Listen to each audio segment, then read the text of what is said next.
Welcome, April. Thank you very much. And thank you to everybody who has read tonight. Thank you so much for bringing a piece of yourself and allowing yourself to be vulnerable in front of this group. It is an amazing experience to get to be around people. If you've never been to any kind of poetry event before, anything before except for this, I highly recommend check it out in your local community. It's going to be worth your time.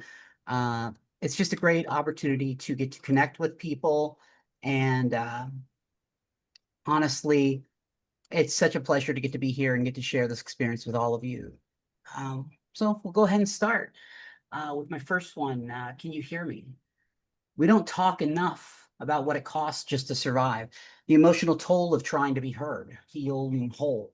So I want to start by asking a question I've asked 1,000 times in 1,000 quiet ways.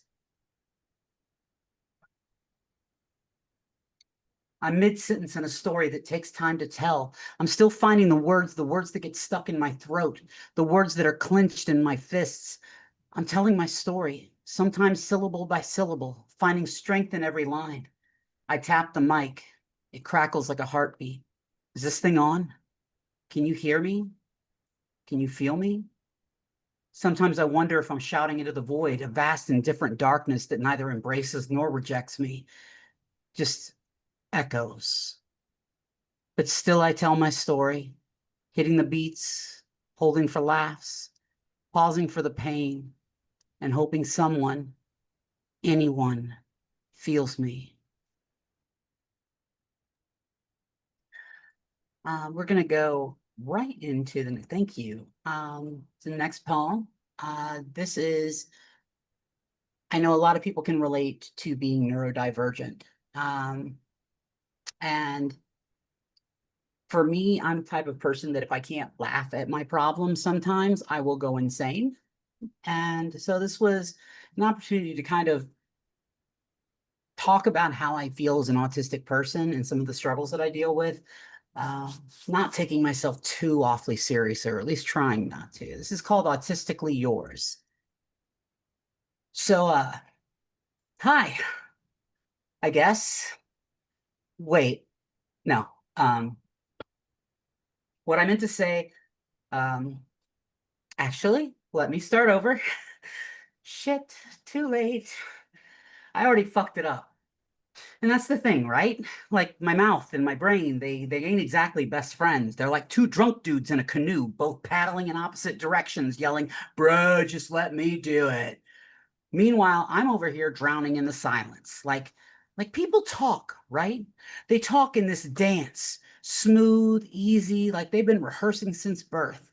And I show up with two left feet, wearing clown shoes, tripping over metaphors I don't understand. Like, wait, when you say what's up, do you really want to know? Because if you really want to know, buckle up, buddy, because I got 48 hyperfixations and some strong opinions about Halloween. And don't even get me started on hugs. I fucking love hugs. I crave them the way a desert craves rain, but I don't know how to ask for them. Like, is there a sign I'm supposed to give? A secret handshake I never learned? Like, do I go in for one arm or two? Do I squeeze? How long do I hold on? What's the etiquette here? Because I want to stay, but I don't know if you'll let me. I don't know if I'm taking too much or not giving enough. Like I'm stuck in a conversation where everyone else got the script and I just showed up with a blank page. And listen, I know I'm weird. You don't have to tell me. I can feel it like a tag in the back of my shirt that everyone else is fine with, but it's currently ruining my entire existence. And I don't look autistic, which is wild actually, because I didn't know there was a dress code for a neurological condition. Like, oh, sorry, let me go put on my I hate loud noises hoodie and my leg bouncing shoes so you'll believe me. And I wish I could just talk, laugh at the right time, make a joke that lands instead of sinking like a rock while everyone else politely pretends not to notice. I want to connect with people. I want to feel normal. I want to be normal, but I'm not. And yeah, that pisses me off. But I'm still here, still trying, because even if I don't fit the mold, I refuse to be invisible. I am autistically yours. Not because I want to be, not because I don't, but because this is me and I'm not going anywhere. Right. Um, as I kind of said in some of my bio information, I am a transgender woman, and that feels like a act of resistance just to be proudly out as a trans woman right now. Um, it's a scary existence to be out, but I insist on being out and loud because if I can be an example for one other trans person that there is life after transition, especially when you're older and you transition older, you can still have a life because, you know, people say they don't understand being transgender. Well, I don't understand Korean, but I'm pretty sure that's a language. So, trans people exist, and you want to know what the trans agenda is? Living. And that's why I wrote this poem. It's called Some Assembly Required. I came with the wrong instructions. Box said boy, but when I opened it up, nothing fit right. Like a DIY nightmare from IKEA, missing half the pieces and not an Allen wrench in sight. So I built myself anyway, some assembly required. Doctors called it a defect. Society called it a phase. My family called it a shame, and me, I called it Tuesday. See, I've been dodging misgendering like it's dodgeball in middle school gym class, which, by the way, was the first time I prayed for death because nothing says man up like getting hit in the face with a rubber ball and being called faggot before your voice even drops. I picked at my skin because it didn't fit, like a sweater 2 sizes too small, like a Halloween costume I never took off, like a mask stapled to my face. And when I finally started peeling it back, they told me I was ruining myself. No, ma'am, I am revealing myself. They said I was confused, that I was going through a thing. Yeah, I'm going through a thing. It's called puberty, round two, ding, ding. They tell me I'll never be a real woman, as if womanhood is a gated community, and the HOA just denied my application. Like real is something you measure in cup sizes. Like real means suffering the way they expect you to. Like real isn't just existing and saying, I am. They say you'll always be a man deep down. Deep down, I checked. Just vibes and estrogen, baby. They act like I did this for fun. Like I traded in my old life for a deluxe package of hate crimes, medical debt, and awkward conversations in public restrooms. Like I walked into the Build-A-Bitch workshop and asked for the get disowned by your family upgrade. Like I chose this for the attention. Yeah, Karen, I love the attention. I love getting stared at in bathrooms. Love getting clocked in checkout lines. Love being a political talking point for men who still think gender comes in blue or pink. But you know what I do love? Waking up and not wanting to die. Finally recognizing the person in my mirror. Filling out the shape of my own name without choking on it. Because I made myself, took the mismatched parts, stripped the rust, bolted down the seams, and stood in the wreckage of who they told me I had to be laughing. Because the truth is, I wasn't born broken. I was born a builder. And sometimes some assembly is required.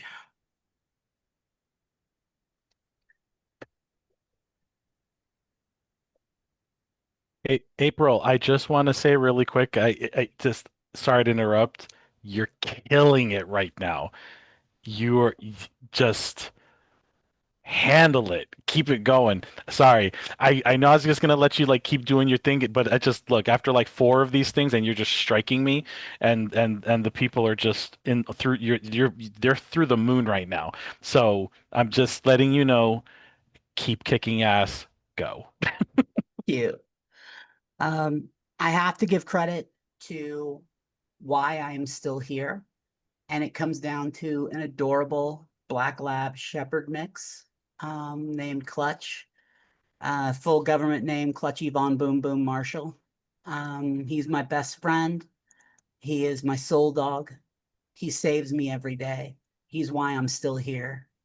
And I promise you, if he hadn't come into my life 11 years ago, um, I wouldn't still be here. He just turned 13 and he doesn't have his back legs anymore. He has them, but he can't use them. But he's still every ounce my best friend and my hero. So this is for him, and it's called Sun-Eyed Boy. The first time I saw you, you weren't barking, weren't howling, desperate begging. You were waiting, waiting like you already knew. like you saw something in me no one else ever had.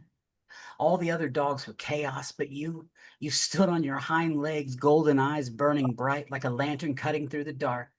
Hey, there you are. Took you long enough. And that was it. I had never been chosen before, not by family, not by blood, but you put your paws on my shoulders, pressed your head to mine, and said, "This is where I belong." They called you a dog. I called you my son, my best friend, my anchor, my sun-eyed boy, with fur black as midnight, paws dipped in earth, chest marked in white like battle armor, a knight in shining fur, a ladies' man who could charm his way into a five-star restaurant and leave with a steak. You used to run, dumb frat boy energy, chaos on four legs, and then someone came for me, a shadow in the dark, hands full of harm, and you saw, you knew. And in a blink, you were teeth and fury, a warning made flesh. And they ran, you turned back, tail wagging, eyes full of love. Don't worry, Mom. I got you. That was the moment we locked in. You're mine, I am yours, and nothing, not time, not pain, not even the weight of the world could break that. Now you're older. You don't run. But damn if you don't move, sliding across the floor like you own it, like the loss of your legs is just a technicality. A war veteran still marching forward. You still watch me like I'm the most interesting thing in the world. Like you're taking notes on my every move. You know when I'm slipping, when the darkness creeps in, when old ghosts whisper that I don't belong, you press against me, lean in heavy, a weight that keeps me here. No, stay, breathe, just one more day. You know your left from your right. You know good boy from thank you. You know my soul like no one ever has. Gentle as a lamb, fierce as a storm when it matters. I sing you a million songs, make up stupid names. Boo Boo, the boogeyman, Mr. Bojangles, Clutchy Von Boom Boom, because you deserve poetry in every breath. But our song is You Are My Sunshine, because that's what you are. I know I don't have forever. One day the world will dare to take you from me, and it will tear me apart. But you have filled me with enough love to last a lifetime because, Clutch, you didn't just save me once, you saved me every goddamn day. And when that day comes, I will carry every moment, every lesson, and every ounce of love you gave me. And I will keep going because I promised you. And because you chose me first.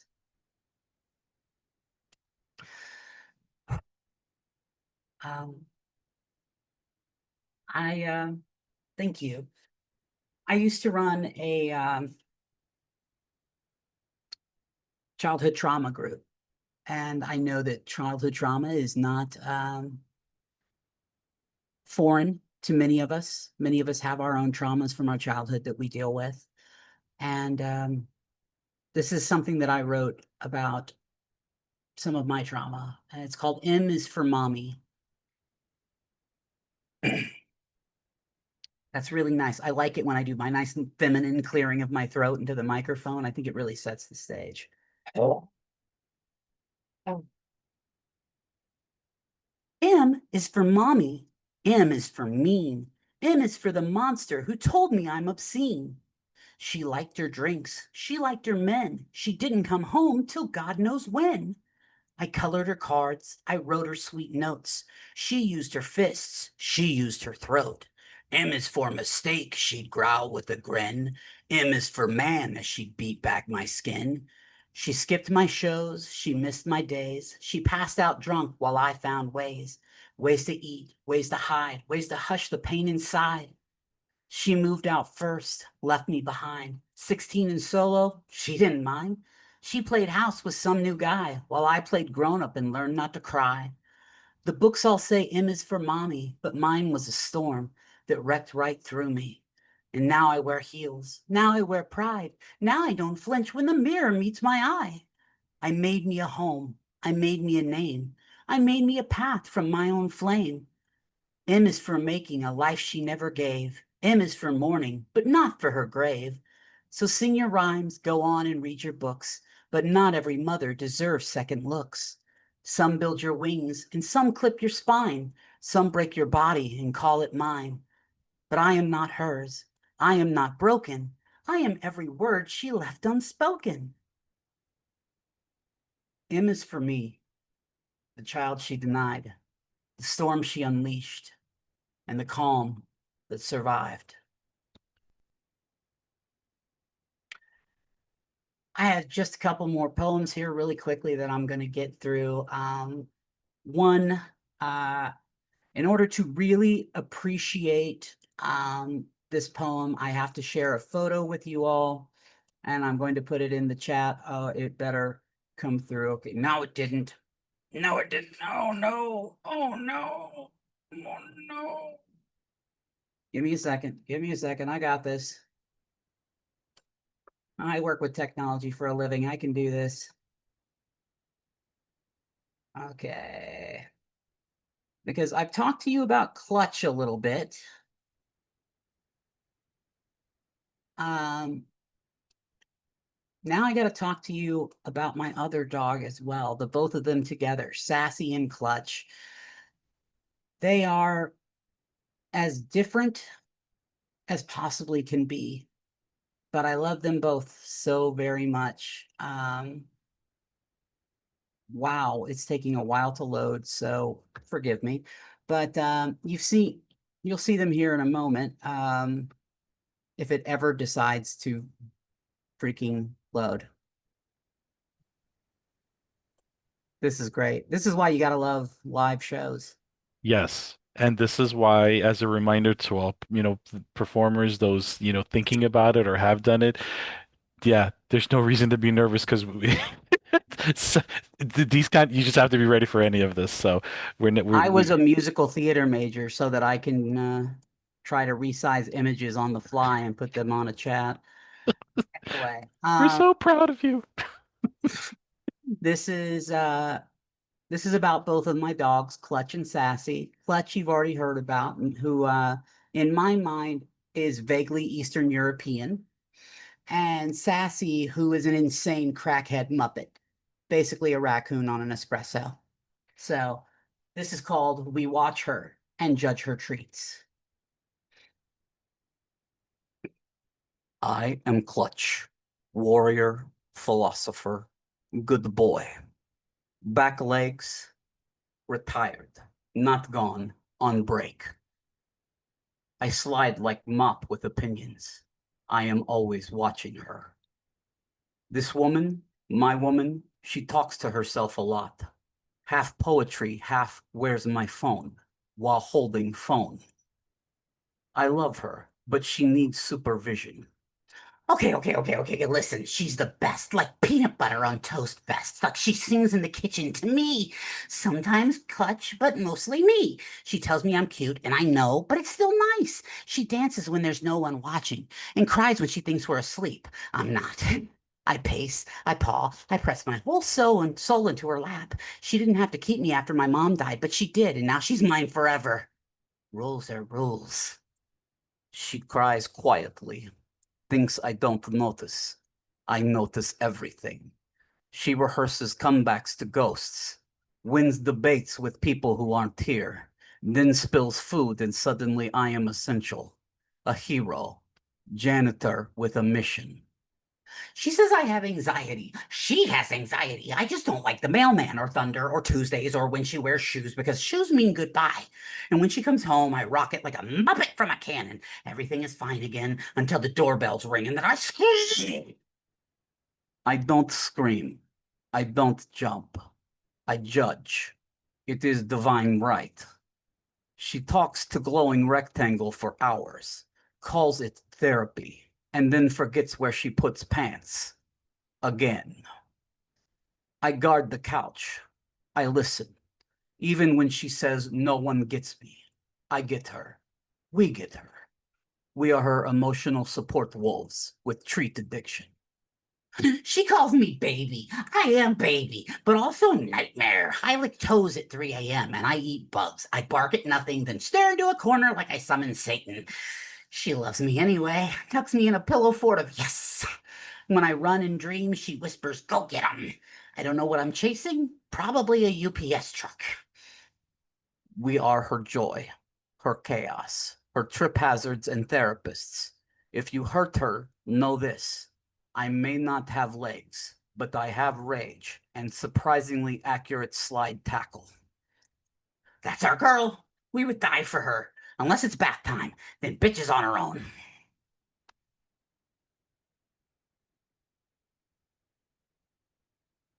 And it really is Pinky in the Brain with these two, but I A- don't know which one has the brain.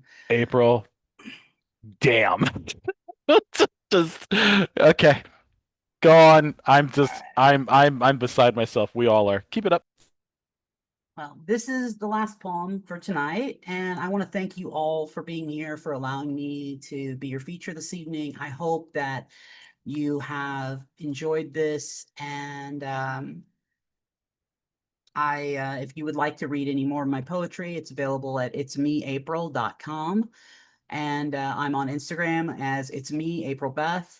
And I'm all over the place. Be careful where you follow me. You might see me saying some things you don't like. Just that's your warning for me because I get political. Anyway, so most of you who know me know that I am, as I said, I'm a trans woman. I'm getting facial feminization surgery in 4 weeks from yesterday.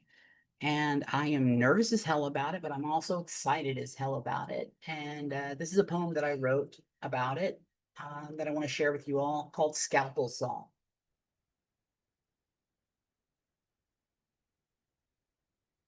They call it feminization, like a skull is a block of stone, like a chisel could quiet the storm that's been screaming in my mirror since childhood. I scroll the before and afters, bruises blooming like violets, smiles stitched on like they came free with surgery. I see hope there, but I also see ghosts. They'll cut me open, saw through bone, peel my forehead like wallpaper, and sand me down into something acceptable. My face cut off, rewritten, sewn back on like a mask that finally fits the party dress. For a week, I won't breathe right. Stents in my nose like cemented silence. 2 weeks, liquid diet, soups and shakes while the world chews joy. And the voice in my head hisses, what if it goes wrong? What if ugly is permanent? What if you wake stitched together like Frankenstein and everyone says beautiful, but you only see the monster?